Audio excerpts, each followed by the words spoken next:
¿Qué tal? Muy buenos días a todas y a todos. ¿Cómo están? Muy bien, qué bueno.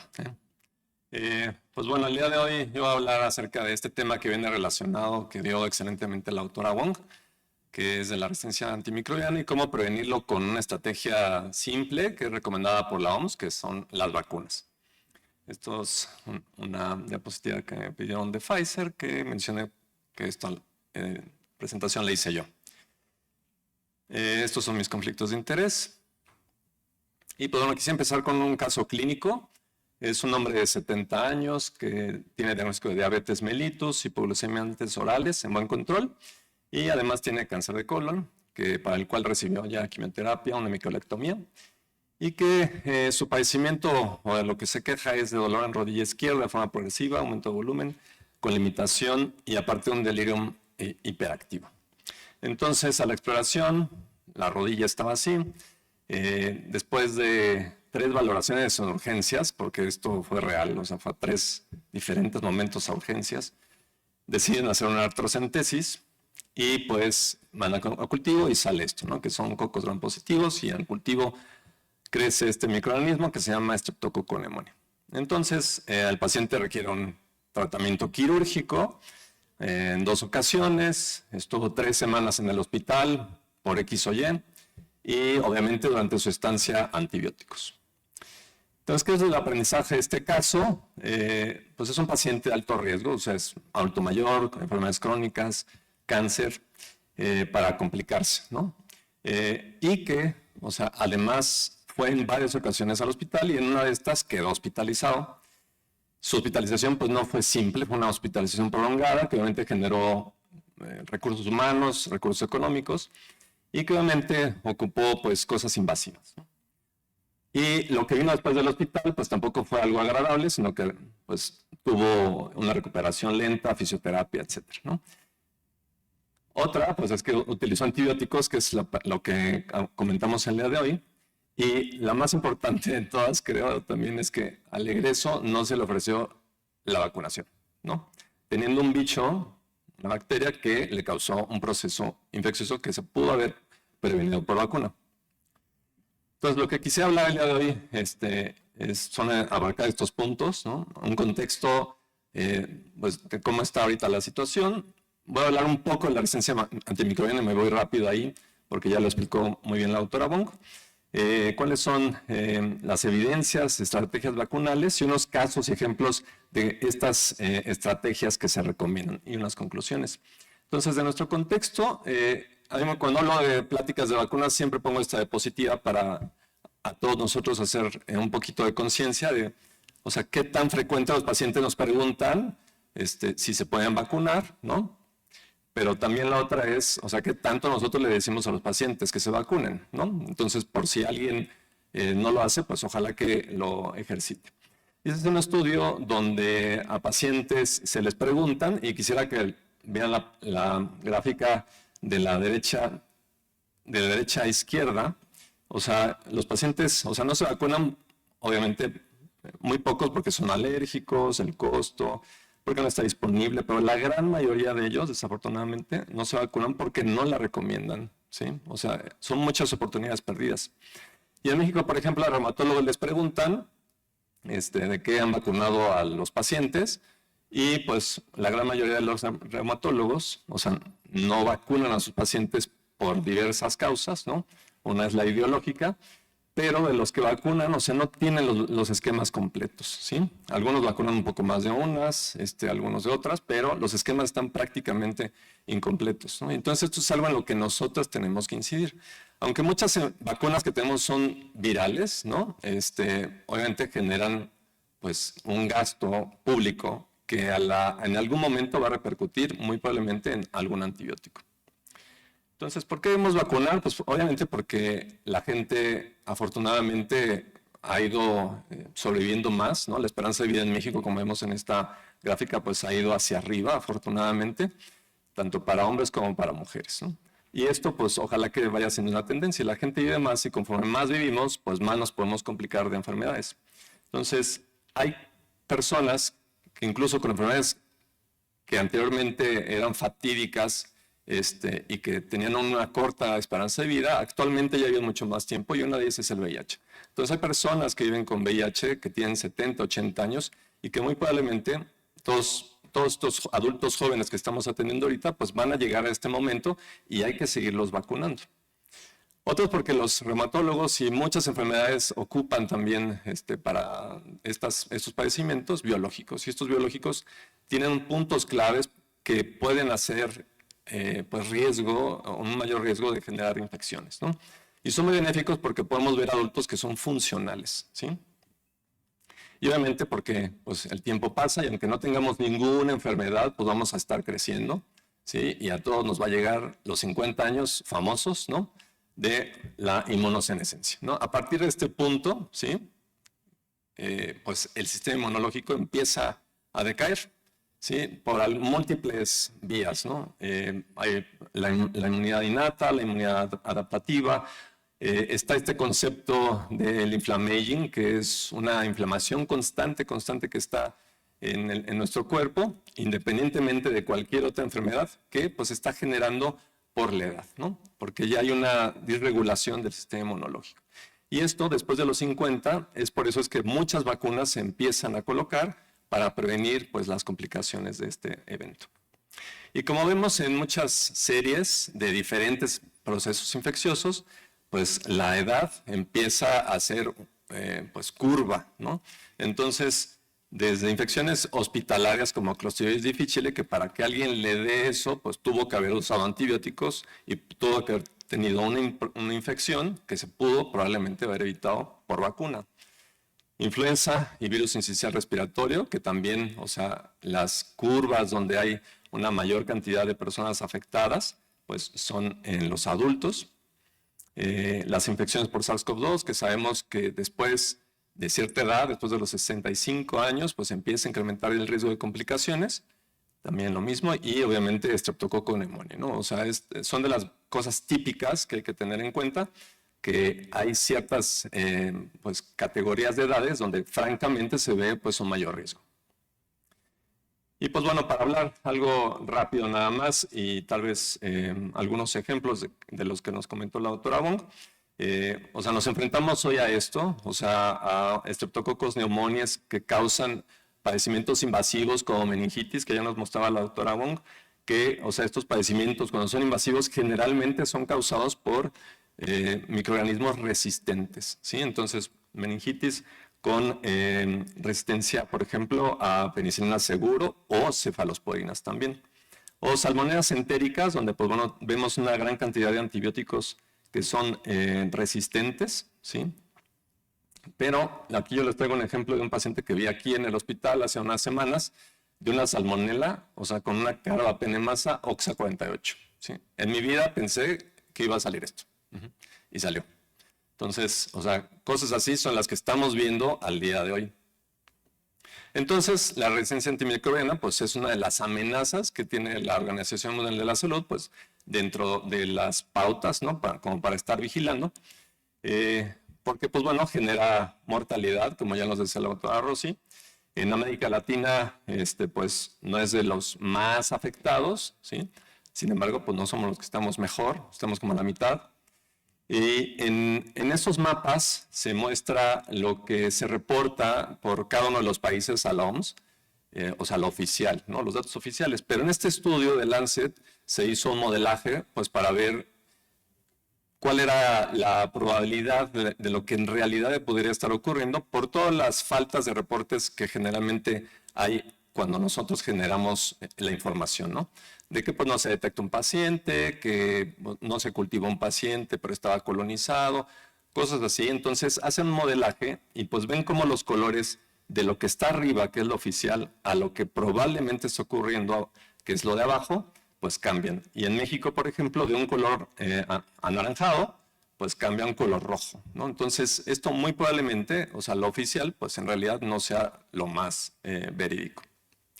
Y es por eso que pues se han juntado diversas instituciones, ¿no? A nivel mundial con la finalidad de hacer este concepto que muy probablemente ya o sea, todos conocemos, que es el One Health, donde pues no el humano es el único que importa en este planeta, sino convivimos con muchísimos otros organismos, ¿no? Plantas, animales, y que todos pues formamos un ecosistema, y que esto, si nosotros no lo manejamos de forma global, pues puede afectarnos a todos en algún momento, ¿no? Entonces, las acciones que se tienen que tomar para la parte humana, pues también tienen que estar reflejadas en la parte animal y también en la parte de la ecología, ¿no? Entonces, ya nos decía la autora Rossi que la resistencia pues, se genera pues, por el uso de antibiótico, y que también algunas bacterias ya tienen estos genes dentro de ellos, ¿no? Y aunque no se hayan expuesto a los antibióticos, podrían ser intrínsecamente resistentes.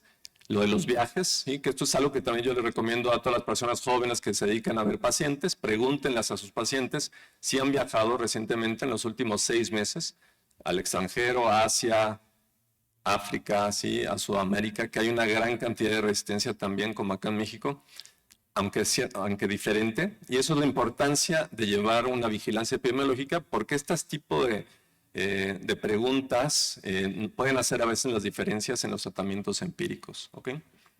Y pues bueno, lo que ya también nos decía la doctora Rossi de la actualización del 2024, donde pues, lo único que yo quisiera resaltar es que de los microorganismos críticos, o sea, son críticos porque son microorganismos complejos para tratar, ¿sí? Por sus características microbiológicas, y además porque requieren antibióticos muy probablemente múltiples en algunos de ellos, ¿sí? O que no hay suficientes opciones terapéuticas o que son muy costosas. Por eso es que estos que están aquí críticos tenemos que tenerlos súper en la mira, y si tenemos pacientes de esta categoría, pues hay que aislarlos porque pueden ser un problema posteriormente para algún otro paciente en nuestro hospital. Ya decía la doctora Rossi de los reportes de INVIFAR. Esto es un ejemplo de lo que nos mencionaba, y quisiera recalcar lo de las cefalosporinas que ya nos decía la doctora, más del 50% para enterobacterias, ¿sí?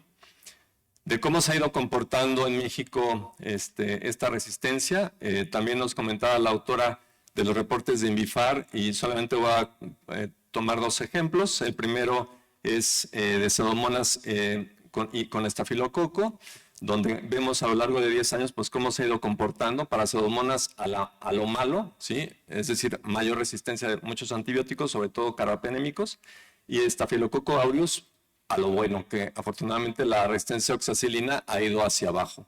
Y esto es algo que se ha visto a nivel mundial. Y el otro ejemplo es un artículo recientemente publicado este año, de la evaluación de los 3 últimos meses en 2024, de cómo se comportó la resistencia. Y aunque esto es una diapositiva con muchas gráficas, lo que quiero resaltar es que traten de ver sus ojos lo rojo, y donde hay más rojo es en los sitios hospitalarios, como es la terapia intensiva, hospitalización y emergencia, ¿sí? La tercera fila está un poquito menos cargada de rojo, que es la parte ambulatoria. Los hospitales es donde hay más carga de resistencia antimicrobiana. Y pues bueno, lo de la evolución que también ya nos comentaba la doctora. Y también que hay términos nuevos, como este término de bacterias difíciles de tratar, ¿no? No porque sean unas bacterias malditas, ¿no? Por su forma de ser, ¿no? Sino porque son complejas y requieren tratamientos muy específicos, o sea, y sí requieren que alguien especializado pues apoye, ¿no? Una de ellos son Pseudomonas aeruginosa. Y pues bueno, el famoso calendario del 2050, que dice de los 10 millones, aunque muy probablemente van a ser muchísimos más millones, porque hasta el 2022, si no me recuerdo, se hizo un corte de cuántas personas han muerto por resistencia bacteriana después de esta pues, predicción, y ya iban aproximadamente 5. Entonces, para el 2050 pues van a ser muchísimos más, ¿no? Entonces, solamente como para tenerlo en mente. Entonces, yo quisiera que también tengamos en mente algunos casos para ver si ustedes consideran que se tendrían que haber vacunado a estos pacientes y evitar el uso de antibióticos. Un hombre de 55 años con enfermedades metabólicas, ¿sí? Diabetes, acude por 3 días con síntomas respiratorios, una prueba rápida de SARS-CoV-2 con estos medicamentos para la diabetes y sus otras enfermedades. Entonces, ¿podrá complicarse este paciente? Obeso, diabético, claro, ¿no? ¿Cuál es el factor de riesgo con mayor peso? diabetes y obesidad, ¿sí? Entonces, queda claro, ¿no? ¿Debería haberse vacunado? Sí, ¿no? O actualizado su esquema, no hay duda, ¿no? El segundo caso es una mujer que tiene 28 años con lupus, ¿sí? Que tiene actividad hematológica y articular, nunca vacunada, como algo que ocurre frecuentemente, y llama porque 5 días trae con síntomas, con cefalea, se siente rara, dificultad para respirar y porque su pareja tuvo influenza. Entonces, ¿qué hacer? Es lo que ella pregunta. Con estos medicamentos, ¿es probable que tenga influenza? Sí, aunque, o sea, nunca hay que dar por hecho, recuerden. O sea, siempre hay que ser lo más objetivos porque pues, podrá tener alguna otra cosa, pero bueno, se le hace una prueba y sale positiva, ¿no? Entonces, ¿se podrá complicar? También, ¿no? Entonces, esta paciente se complicó, desafortunadamente, acudió a urgencias, se saturó, fiebre, choque séptico, UCI con ventilación mecánica y además se ganó una bacteria por Staph aureus, ¿ok? Entonces, que es un microorganismo que frecuentemente complica a influenza, ¿no? Entonces, como vemos, o sea, estos dos padecimientos se pudieron haber pues, prevenido con vacuna.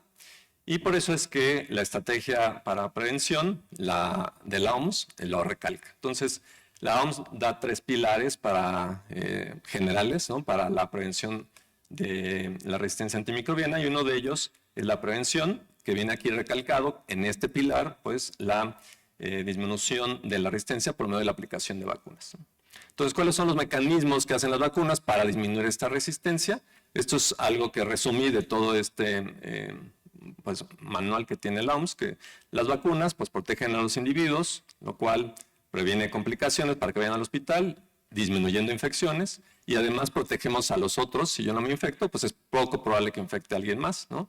Y obviamente esto hace que disminuya el uso de antibióticos, lo cual a su vez reduce pues la presión de selección por el uso de antibióticos a nivel de la ecología, ¿sí? Y disminuye el riesgo individual y transmisión de patógenos resistentes a otros más, ¿sí? Por el uso de antibióticos al haberme tratado una infección, ¿ok?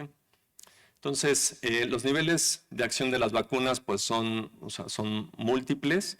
Vemos aquí, o sea, tanto a nivel directo del microorganismo, de forma también poblacional, del patógeno, a nivel de la salud pública y a nivel de atención. Entonces, cuando uno aplica una vacuna, que creo que esto no señala, en la parte de arriba, ya, pues lo que uno al final quiere es reducir el uso de antibióticos, ¿no? Y obviamente muchas otras complicaciones.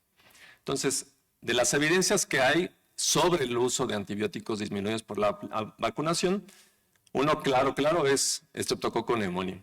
Entonces, este es un artículo publicado en el New England de 2006, donde pues, se muestra cómo con el uso de antimicrobianos, con la aplicación de las vacunas, pues el uso de antimicrobianos empezó a disminuir, y no solamente en niños, que fue donde inicialmente se colocaron las vacunas conjugadas para neumococos, sino también en los adultos. Y ven que la disminución del número de cepas resistentes fue casi el 50% en adultos mayores de 65 años, ¿sí?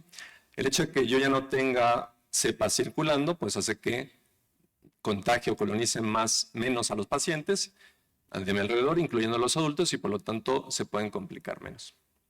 Este es otro ejemplo que en Canadá, en Ontario, se tomó la decisión en esta ciudad, en toda la ciudad, de vacunar a influenza a toda la población y comparar esta medida de vacunar a todos, o solamente como se venía haciendo a personas con riesgo. Y entonces se vio que al hacer esta medida, el consumo de antibióticos fue disminuyendo, o sea, conforme fue pasando pues, esta política a lo largo del tiempo, ¿sí?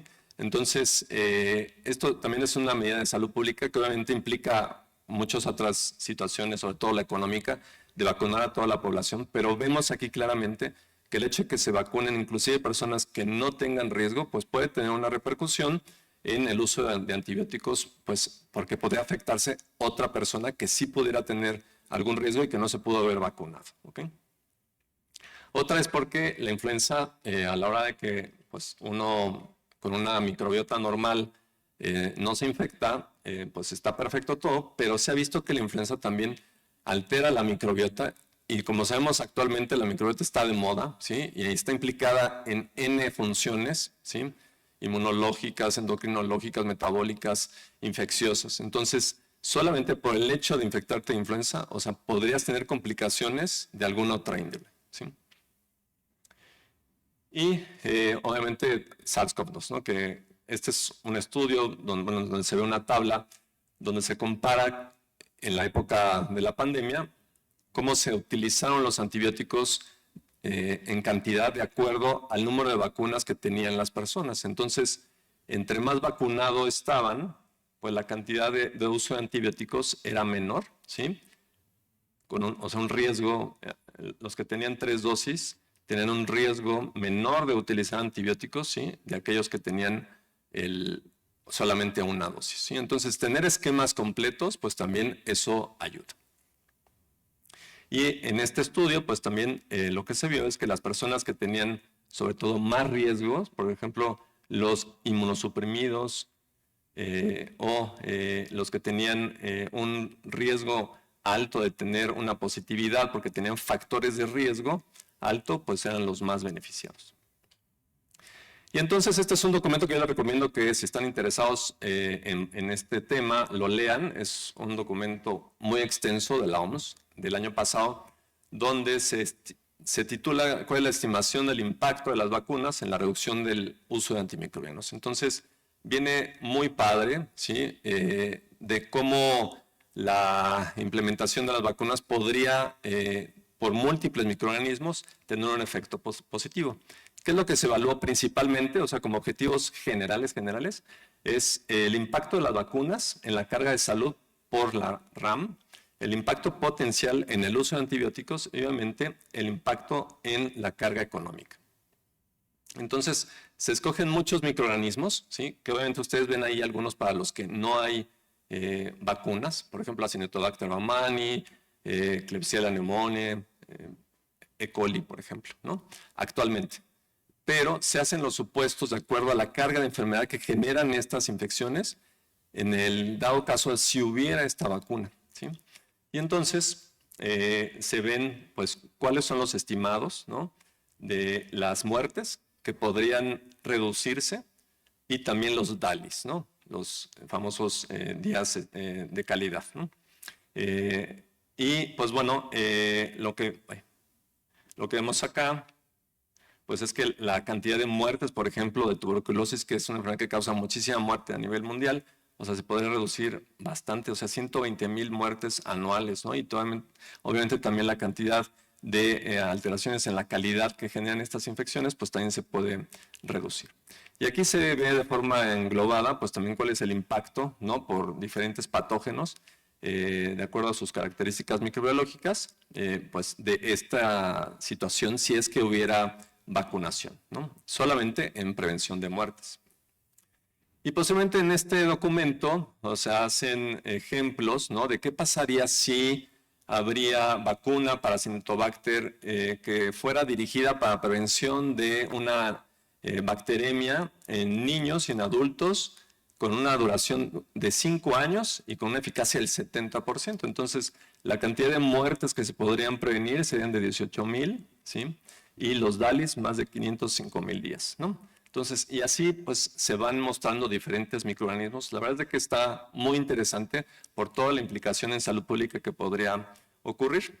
Y hay diferentes microorganismos, aquí les pongo otro, Plasmodium falciparum, que también genera una gran carga de mortalidad, sobre todo en África, ¿no? O sea, solamente con esta estrategia vacunal, pues 25 millones, ¿no? Y obviamente para tratar Plasmodium hay que dar antibióticos, ¿no? Y entonces dentro de este documento van explorando cada uno de estos microorganismos, ¿no? De cómo se comportarían pues, las diferentes características. Y aquí les pongo algunos ejemplos. Influenza, por ejemplo, que lo dividen en escenarios también hipotéticos, ¿no? ¿Cómo vacunaría? O sea, ¿qué pasaría si para influenza en niños y adultos con una duración de 5 años en la vacunación, con una eficacia del 70% y una cobertura del 70%, en cada uno de los diferentes continentes? O sea, ¿cómo se comportaría tanto el uso de antibióticos como bueno, la cantidad de uso de antibióticos y el uso de antibiótico que se pudo haber prevenido con el uso de esta vacuna. Entonces, de forma global, por ejemplo, se dice que en el 2019 se utilizaron 140 millones de antibióticos asociados al tratamiento de pacientes con influenza y por la vacunación se pudieron haber pues prevenido el 70 millones de dosis, ¿no? Entonces, para el impacto que esto pueda generar. Otro es Streptococcus pneumoniae, que un ejemplo en infantes y en adultos, con una duración de 5 años, con una eficacia de cobertura del 90%, pues también lo mismo. A nivel mundial, vean, en el 2019 el uso de antibióticos fue de 720 millones de DDs, ¿no? Y con el uso de la vacuna podrían disminuirse 33. Si uno dice, pues bueno, son muy pocos, ¿cómo va a ser esto posible? Pues recordar que, o sea, de los Streptococcus pneumoniae hay más de 100 serotipos diferentes, ¿no? Y la vacuna, pues bueno, protege contra algunos. Hay todavía algunos que pueden escaparse, que pueden estar ahí implicados, ¿no? Entonces, por eso es que se ven estos números un poco como diferentes, ¿no? Y otro ejemplo, Pseudomonas aeruginosa, para la cual no hay vacuna actualmente. Y aquí, pues bueno, vemos también cómo se comportan las muertes, ¿no? O sea, ¿qué pasaría si se vacunara a toda la población con una vacuna que fuera eficaz en el 70% y que se cubriera el 70% de la población? Pues bueno, o sea, de forma global, las muertes asociadas pues disminuirían aproximadamente 119 millones y los DALIs 4.8 millones y se disminuiría la cantidad de antibióticos en 180 DDDs, ¿no? Entonces, sí es algo relevante. Y bueno, ya para terminar, el último punto son las estrategias, ¿no? Nosotros como personal de salud siempre tenemos que estar promoviendo la vacunación porque es algo efectivo, ¿sí? Entonces, hay que hacerlo, pues, con información positiva. O sea, está mal que nosotros hablemos mal de una vacuna como alguien de nuestros vecinos de arriba, ¿no? Siendo el secretario de salud, ¿no? Hay que explicar visualmente al paciente y a muchos de nosotros nos gusta ver imágenes, ¿no? O sea, nos llama la atención. Entonces, grafiquitas donde diga, mire, aquí la muerte bajó. Y, o sea, a veces eso ayuda y impacta a los pacientes para pues que se convenzan, ¿no? Recordatorios y pues tenemos alguna situación ahí epidemiológica, pues administrativa que nos pueda ser favorable, pues tener una campañita ahí con alguien para que nos apoye y llamar a los pacientes, sobre todo estas vacunas que requieren dosis extras, ¿no? Y pues obviamente que sea fácil, ¿no? O sea, poner un lugar de vacunación accesible y no pues en el cuarto que esté vacío, que está lejos, ¿no? Y pues obviamente dedicarle unos 2 minutitos a la consulta pues para prevenir esto que puede generar mucha carga. Obviamente, o sea, siempre tratar de estar con información científica, ¿sí? No hacer, o sea, uso o solamente basarnos en el Instagram, ¿sí? Que no mucha gente es lo único que hace, ¿no? Y pues bueno, siempre hay que explicarle eso a los pacientes. Y mantenerse bien informado, ¿no? O sea, es lo que les digo, o sea, de forma científica, de pues qué es lo que sí debe de hacer caso. Y pues bueno, ser un ejemplo. Para mí esta persona, o sea, representa un hito en la infectología moderna, es el doctor Anthony Fauci, que seguro muchos de ustedes conocen. Yo lo respeto mucho y la verdad es de que, o sea, el hecho de que él permita que lo fotografíen vacunándose, o sea, sería pues también un ejemplo para que nosotros podamos hacer esto en los hospitales y vean que las vacunas son seguras porque es algo que a veces la gente desconfía, ¿no? Entonces, si a mí me ven que me vacuno, pues obviamente pues, le da confianza a los pacientes y hace que tengamos más certeza de que esa vacuna pueda funcionar. Y obviamente, pues, o sea, hay que explicarles a los pacientes, ¿no? Y él dice esto, ¿no? El paciente no hace mal, simplemente hay que informarle, porque el paciente está muchas veces mal informado porque no es médico, ¿no? No es personal de salud, y nosotros tenemos que informarle, ¿no? Y pues bueno, a veces hay que hacerle información simple, así de algún checklist, o ponerle, por ejemplo, cosas así de simples, donde la vacunación pues hace la diferencia y que usted está aquí, entonces puede llegar a estar en el hospital si no está vacunado, ¿no? Y pues bueno, recordar nunca confrontar. Si alguien está en contra, pues mejor no estar en la línea roja, ¿no? Porque si no, uno acaba mal. y utilizar el cerebro, ¿sí? Ok. No, ahí sí el cerebro y no el corazón, ¿no? Y pues bueno, ya como conclusiones, pues sabemos que las infecciones ocupan una carga importante. Muchas de estas se asocian a la resistencia antimicrobiana, desafortunadamente. La OMS ha creado pues un plan para el combate de la RAM desde hace años. La vacunación es una estrategia costo efectiva para la prevención de la resistencia antimicrobiana y pues bueno, hay modelajes que lo demuestran, ¿sí? Y existen recomendaciones pues, para prevenir múltiples infecciones acorde a la edad, comorbilidades del paciente, además que son seguras y eficaces, ¿no? Y debemos estar pendientes de las actualizaciones, también de los esquemas, pues para mejorar la protección de nuestros pacientes acorde a las nuevas vacunas a corto y mediano plazo. Y pues muchas gracias.